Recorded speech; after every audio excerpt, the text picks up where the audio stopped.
છેલ્લા ઘણા સમયથી આપણે જોઈએ છીએ કે જે પણ આશ્રમ શાળા હોય આશ્રમ શાળાની ભરતીમાં ક્યાંક ને ક્યાંક ભ્રષ્ટાચાર, ક્યાંક ને ક્યાંક ગોબાચારી અને ક્યાંક ને ક્યાંક લાગવકશાહીથી જે ભરતી પ્રક્રિયા થતી હોય છે એની અંદર નોકરી મળતી હોય છે અને ઘણી બધી જગ્યાએ આધાર પુરાવા ન હોવાને કારણે ઘણા બધા લોકો છટકી જતા હોય છે.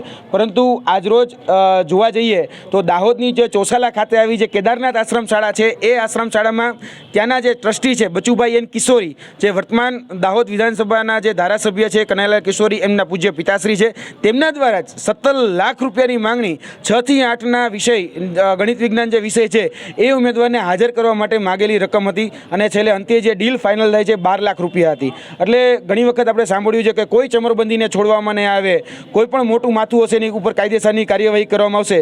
તો અમે એ ગુજરાતના પ્રશાસન તંત્ર પાસે પણ અપીલ કરીએ છીએ કે આજ વખતે ચમરબંધી પકડાઈ ગયો છે અને આ ચમરબંધીને ક્યાંય પણ છોડવામાં ન આવે. દરેક વખતે એવું થતું હતું કે નાની નાની માછલીઓને પકડી અને જે મેટર હોય એ રફે દફે કરી નાખવામાં આવતી હતી. પરંતુ આજ વખતે કહી શકાય કે જે મોટા મગરમચ્છો કહી શકાય એવા મોટા મગરમચ્છો પકડાયા છે ત્યારે એની ઉપર કાયદેસરની કાર્યવાહી થવી ખૂબ જરૂરી છે.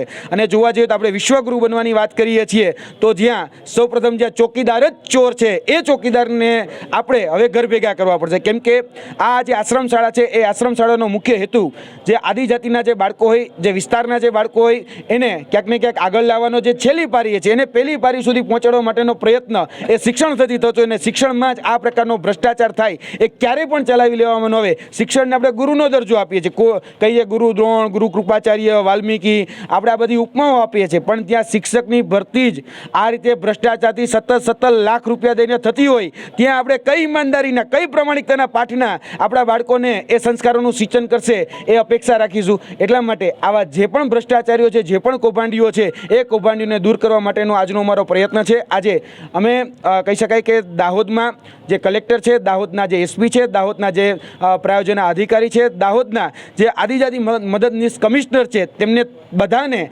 આ જે અમારી પાસે રહેલા જે ઓડિયો રેકોર્ડિંગ, અમારી પાસે રહેલા જે વિડીયો રેકોર્ડિંગ, જેમાં બચુભાઈ એન કિશોરી 17 લાખ રૂપિયાની માંગણી કરે છે, તેની સાથે સાથે સૂર પુરાવે છે ત્યાંના જ કેદારનાથ એટલે કે જે શાળા છે એ શાળાના અન્ય શિક્ષકો પણ કહી રહ્યા છે કે અમે પણ અહીંયા પૈસા દઈને જ લાગેલા છીએ. એ વિડીયો પણ અમારી પાસે ઉપલબ્ધ છે. તો આ બધી જ બાબતની ક્રોસ વેરિફિકેશન થવું જોઈએ અને આઈપીસીની અંદર, બીએનએસની અંદર જે પણ કલમો છે, જે પણ બંધારણીય કલમો છે તેને ધ્યાનમાં રાખી આમાં કડકમાં કડક કાર્યવાહી કરવામાં આવે.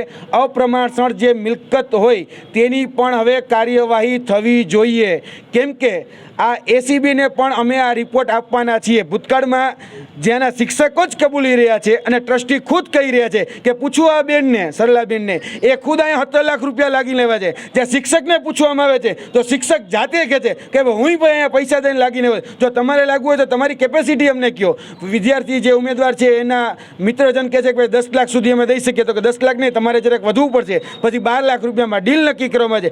જ્યાં શિક્ષણનું મંદિર જેને કહેવામાં આવે એ જ શાળામાં આ રીતે ભ્રષ્ટાચાર ચાલતો હોય એ કઈ રીતે સાખી લેવામાં આવે? એટલે આને જરા પણ સાખી લેવામાં નહીં આવે. આજે અમે પ્રાયોજના અધિકારીને મળ્યા છીએ, તેને કીધું છે કે 10 દિવસની અંદર અમે આમાં યોગ્ય કાર્યવાહી કરીશું. એટલે આશા અપેક્ષા રાખીએ કે 10 દિવસની અંદર આની અંદર કાર્યવાહી થાય. બાકી આવનાર દિવસોની અંદર જો અમારે કહી શકાય કે વિધાનસભાનો ઘેરાવો પડે કે દાહોદની કોઈ પણ કચેરીનો ઘેરાવો કરવો પડે તો અમે ધરણા પ્રદર્શન અને આંદોલન પણ કરીશું અને કચેરીનો ઘેરાવ કરી અને જે કહી શકાય જે લાયક છે, જે હકદાર છે એને એનો હકનો રોટલો મળે અને યોગ્ય વ્યક્તિ જે ખરેખર લાયકાત ધરાવે છે એવો વ્યક્તિ એ શિક્ષક બને એના માટેના તમામ પ્રયત્નો એ અમારી કરવાની પૂરેપૂરી તૈયારી છે. જે લોકો જે ભાષામાં સમજશે એને પછી એની ભાષામાં જવાબ આપવામાં આવશે. અત્યારે અમે વિદ્યાર્થી આગેવાન તરીકે અહીં ઉપસ્થિત થયા છીએ. આગળના દિવસોમાં અમારે જે પણ મોરચે લડવું પડે તે તમામ મોરચે લડાઈ લડવાની અમારી તૈયારી છે.